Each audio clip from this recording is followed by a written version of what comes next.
Good afternoon, everyone. With regard to the ceasefire in Gaza, the President of the UN General Assembly, Philemon Yang, is monitoring what is happening in Israel and the occupied Palestinian territory. He calls on all parties to fully respect and implement the terms of the ceasefire agreement. This includes the unhindered entry of humanitarian assistance to and throughout the Gaza Strip, and its delivery to all Palestinian civilians who need it, as well as he called for the immediate and unconditional release of all hostages. With regard to, we're going to the liquidity crisis, the President also shared with member states last week a letter on the restrictive measures to be taken because of the liquidity crisis at the UN. The President has stated that these measures will deeply impact the work of the UN, General Assembly, and the UN, and calls on all member states to fulfill their financial obligations in full and on time, including the payment of arrears. Now, with regard to this week, in terms of the Advisory Board on Gender Equality, yesterday there was the first meeting of the Advisory Board on Gender Equality under the theme Accelerating the Achievement of Women's Economic Rights and Empowerment, Recommendations and Promising Practices to Address the Barriers. President Yang, in his opening remarks, said that he intends to rally political support for multilateral cooperation and action, bringing governments, the private sector, civil society, academia, and others to call for more resources to scale up best practices and to reach more women. Gender equality and women's empowerment is one of the priorities of the president.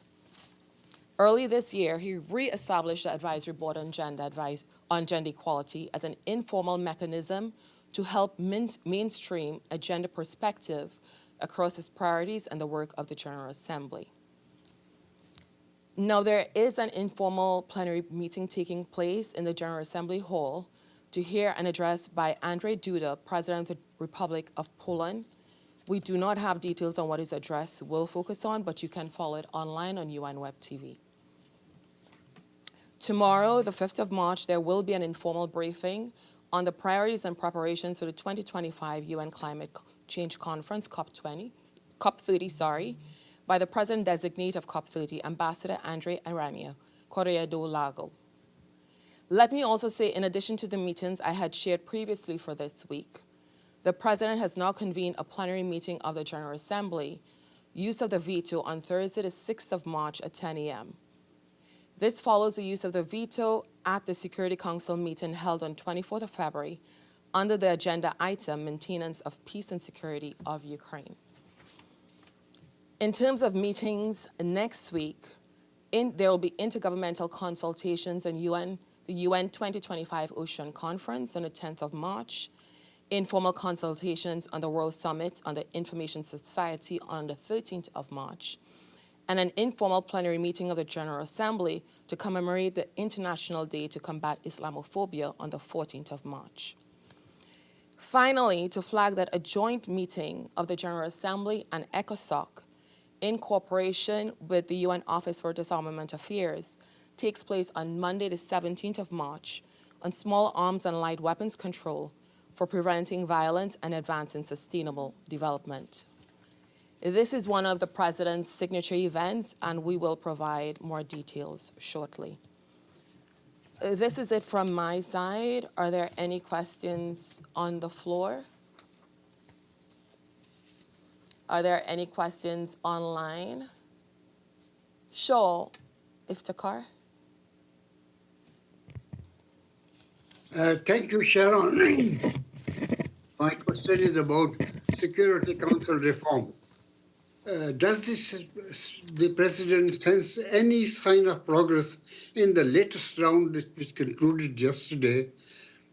And if not, does he plan to do anything different?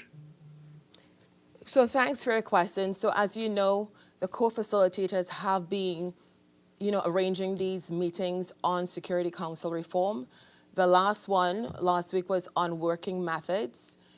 At this point, there's not much to say because there will be other meetings coming up. But what we can say, again, is that the President is encouraged by the discussions that are taking place. Of course, it is a member state-driven process. So we will keep you updated on what is happening with regard to discussions. And secondly, has the president weighed in on the closure of aid routes into Gaza? If you can repeat your question, Iftikhar, sorry. I said, has the president commented on the closure of aid routes into Gaza?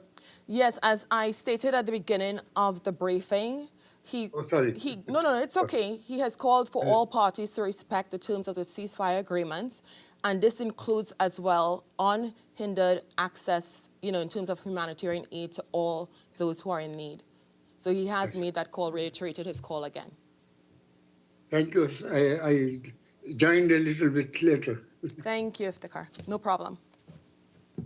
If that is it, I just want to wish everyone a great afternoon.